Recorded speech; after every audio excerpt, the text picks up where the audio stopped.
Reinstalling an HP webcam driver in Windows.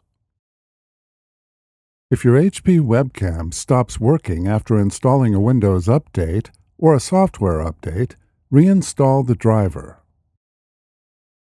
You can look for the webcam driver software on your notebook computer. Select Start and type Device Manager. A menu list displays. Double-click Imaging Devices to expand the category. If the HP Webcam 101 or Microsoft USB video device is listed, right-click the driver. Then select Update Driver. Follow the prompts to update the driver. Then restart the computer. Open the webcam software to check that the webcam is working. If the webcam still does not display, perform a Microsoft System Restore and go back to a time when the webcam was functioning correctly.